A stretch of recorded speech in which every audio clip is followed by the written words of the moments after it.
Trauma cell शिद्दत की next episode काफी काफी इंटरेस्टिंग हो चुकी है क्योंकि अब बेनकाब हो चुका है सुल्तान। सुल्तान से ये बात बर्दाश्त नहीं हो रही और वो बहुत ज्यादा टेंशन में आ चुका है और इसरा के पास जाता है और इसरा को कहता है कि इसरा, जो कुछ तुम कर रही हो अपने घर वालों के साथ मिलकर, ये बात मुझे बिल्कुल भी काबिल कबूल नहीं है। सिर्फ और सिर्फ इसरा को हासिल करने के लिए इस तरह के झूठ बोलना, इस तरह के तमाशे करना तुम्हें ज़ेब नहीं देता। हाँ, अगर तुम उसे चाहती हो, पसंद करती हो, तुम्हें अपने फैसले पर निदामत है जो तुम्हें मुझे अपना कर किया था, तो मुझे बताओ, मैं आज तुम्हें अपने हाथों से उसके साथ रुखसत कर देता हूँ।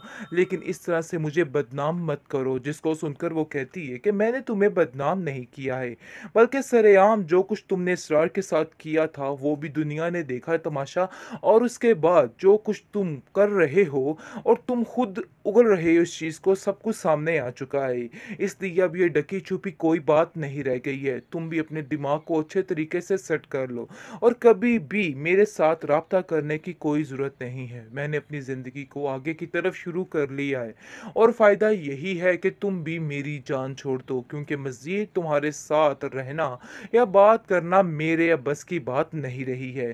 तुमने सारी हदें पार कर दी हैं। वो उस पर शदीद गुस्सा करती है और कहती है कि बस मेरी ज़िंदगी में अब इसरार जैसा इंसान आ चुका है। मुझे तो अफसोस इस दिन का है जिस दिन मैंने उसका प्यार ठुकराया था और उसके प्रपोजल को ठुकराया था।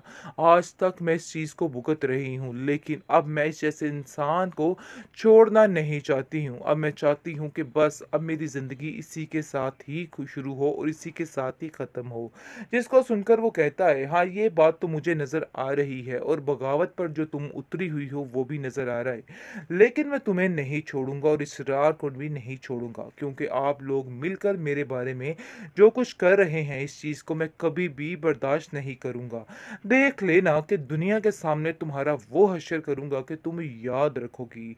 आगे सिसरा कहती कि मुझे तुम्हारी इन बातों का कोई भी असर नहीं है। बेहतर यही है कि तुम अपना रास्ता नापो और मैं अपना रास्ता नापती हूँ। इसलिए मेरी जान छोड़ दो और मेरी ज़िंदगी में इंटरफेयर करने की कोई भी अब खैर ज़रूरत मिट्टी नहीं। में मिलने वाली है और सब कुछ अंदाज़ा हो जाने वाला है कि कुछ भी इसके पास नहीं रहा और वो इसी काबिल था जो उसको मिल कर रहा है। वो सब कुछ उससे छीन लिया जाएगा, लेकिन वो इस बात पर हैरान होता है, कहता है कि आखिर मेरे साथ ये सब कुछ क्या हो रहा है। यानी कि मेरी नौकरी शोकरी हर चीज़ चली गई। जिस चीज़ पर वो मान करता रहता था कि मैं ये भी अफोर्ड कर सकता हूँ तो मैं वो भी अफोर्ड कर सकता हूँ, आज उसके पास कुछ भी नहीं रहा है और वो काफ़ी हैरान हो रहा है कि आखिर ये सारा सिस्टम कैसे हो गया। मुझे तो यकीन ही नहीं आ पा रहा है कि आखिर मेरे साथ, सुल्तान के साथ ये सब कैसे हो गया। लेकिन देखिए जी, जो कुछ वो करता रहे, अब तो उसको इस बात को भुगतना ही होगा और ये चीज़ उसके सामने आकर ही रहनी है। और ऐसा ही हो रहा है क्योंकि वो जो कुछ करना चाह रहा था वो तो हुआ नहीं, लेकिन फिर भी कहीं ना कहीं वो असरा को नहीं भूल पा रहा है और असरा से फिर से कहता है कि मैं तुम्हारे साथ रहना चाहता हूँ जो कुछ भी हुआ। लेकिन आप देखेंगे कि असरा कहती है कि तुम्हारी ये वीडियोस देखने के बाद तो बिल्कुल भी सवाल ही पैदा नहीं होता कि तुम्हारे साथ रहा जाए। इसलिए बेहतर यही है कि जितनी जल्दी हो सके खुद अपने मुंह से इस चीज़ का इजहार कर लो कि तुमने सब कुछ किया है, क्योंकि अब मैं चाहती हूँ कि तुम्हारा असल चेहरा दुनिया के सामने बेनकाब हो, ताकि तुम्हारी ये असलियत दुनिया के सामने खुले। खुल तो काफ़ी कुछ किया है, लेकिन मज़ीद भी मैं सब कुछ सबके सामने लेके आना चाहती हूँ, ताकि हर चीज़ मरिया मेट हो जाए और सबको पता चल जाए कि क्या हो रहा है। खैर, अब देखेंगे कि बहुत ही परेशानी का आलम है सुल्तान के लिए, क्योंकि वो असरा को खोना भी नहीं चाहता है, लेकिन उसके हाथ से सब कुछ जा रहा है और चला गया है। इस चीज़ का अंदाज़ा अब उसको हो चुका है। ट्रॉमासल शिद्दत के इस एपिसोड में आप देखेंगे कि असरा कहती है कि आज मुझे दिली सुकून मिला है, क्योंकि सुल्तान की असलियत जो है खुल के सामने आ चुकी है। उसकी माँ कहती है कि आखिर सुल्तान ऐसा कैसे झूठ बोल सकता है। हो सकता है कि वाकई में वो सब वीडियो सब कुछ गलत हो, झूठ हो, उसके खिलाफ कोई साजिश हो। लेकिन आप देखेंगे कि उसके घर वाले कहते हैं, यानी कि एलीज़े और असरा आकर कहते हैं कि नहीं, ऐसा कुछ भी नहीं। सुल्तान अपने झूठ की खातिर कुछ भी कर सकता है और अपने आप को सच्चा दिखाने के लिए कुछ भी करने को तैयार हो जाता है। और वो कहती है अपनी माँ से कि मैं उसको बड़े अच्छे तरीके से जानती जानती हूँ।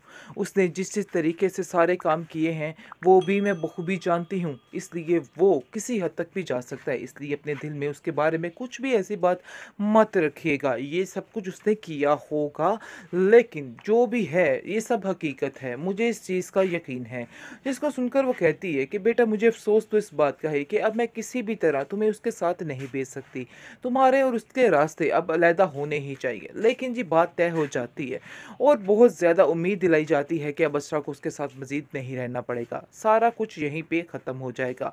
क्योंकि ये जो मामला हुआ है सुल्तान वाला, इसने सब कुछ ठीक कर दिया है और सबकी आँखें खोल के रख दी हैं।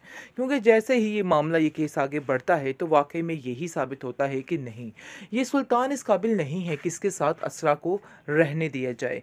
लेकिन अब देखेंगे कि सुल्तान बड़ी ही चालाकी के साथ काम कर रहा है और कहता है कि मैं इस सारे झूठ को पकड़ कर ही दम लूँगा। क्योंकि वो तो जानता है कि उसके साथ ये सब खेल हुआ है। जो खेल वो दुनिया के साथ खेलता रहा, जो खेल दुनिया को तमाशा कराने के लिए करता रहा, वो आज उसके साथ ही हो गया और खुद ही वो दुनिया का तमाशा बन के रह चुका है। हर कोई उसको बड़े ही हकारत की नज़र से देख रहा है और हर कोई उसको बड़े ही अजीब नज़र से देख रहा है। खैर अब देखेंगे कि अपने हाथों से वो खुद ही लुटने वाला है, उसके हाथ से हर चीज़ जाने वाली है। क्योंकि जैसे ही ये मामले बढ़ते हैं तो सबको यकीन हो जाता है कि ये एक करप्ट इंसान है और इस जैसे इंसान के साथ राब्ते बिल्कुल बेफजूल हैं और ऐसे इंसान के साथ रहना और बातचीत बिल्कुल बेफजूल है। इसलिए सब लोग मिलकर फैसला करते हैं उसके ऑफिस में कि जितनी जल्दी हो सके इस इंसान को इधर से निकाला जाए, क्योंकि ये बिल्कुल भी सेफ नहीं है। यानी कि सुल्तान जिस पर अकड़ता था, जिस बात पर और नाज करता रहता था कि मैं ये हूँ और मैं वो हूँ, वो अब खैर मिट्टी में मिलने वाली है और सब कुछ अंदाज़ा हो जाने वाला है कि कुछ भी इसके पास नहीं रहा और वो इसी काबिल था जो उसको मिल कर रहा है। वो सब कुछ उससे छीन लिया जाएगा, लेकिन वो इस बात पर हैरान होता है, कहता है कि आखिर मेरे साथ ये सब कुछ क्या हो रहा है। यानी कि मेरी नौकरी शोकरी हर चीज़ चली गई। जिस चीज़ पर वो मान करता रहता था कि मैं ये भी अफोर्ड कर सकता हूँ तो मैं वो भी अफोर्ड कर सकता हूँ, आज उसके पास कुछ भी नहीं रहा है और वो काफ़ी हैरान हो रहा है कि आखिर ये सारा सिस्टम कैसे हो गया। मुझे तो यकीन ही नहीं आ पा रहा है कि आखिर मेरे साथ, सुल्तान के साथ ये सब कैसे हो गया। लेकिन देखिए जी, जो कुछ वो करता रहे अब तो उसको इस बात को भुगतना ही होगा और ये चीज़ उसके सामने आकर ही रहनी है। और ऐसा ही हो रहा है क्योंकि वो जो कुछ करना चाह रहा था वो तो हुआ नहीं, लेकिन फिर भी कहीं न कहीं वो असरा को नहीं भूल पा रहा है और असरा से फिर से कहता है कि मैं तुम्हारे साथ रहना चाहता हूँ, जो कुछ भी हुआ। लेकिन आप देखेंगे कि असरा कहती है कि तुम्हारी ये वीडियोज़ देखने के बाद तो बिल्कुल भी सवाल ही पैदा नहीं होता कि तुम्हारे साथ रहा जाए। इसलिए बेहतर यही है कि जितनी जल्दी हो सके खुद अपने मुँह से इस चीज़ का इज़हार कर लो कि तुमने सब कुछ किया है। क्योंकि अब मैं चाहती हूँ कि तुम्हारा असल चेहरा दुनिया के सामने बेनकाब हो, ताकि तुम्हारी ये असलियत दुनिया के सामने खुले। खुल तो काफ़ी कुछ किया है, लेकिन मज़ीद भी मैं सब कुछ सबके सामने लेके आना चाहती हूँ, ताकि हर चीज़ मरिया मेट हो जाए और सबको पता चल जाए कि क्या हो रहा है।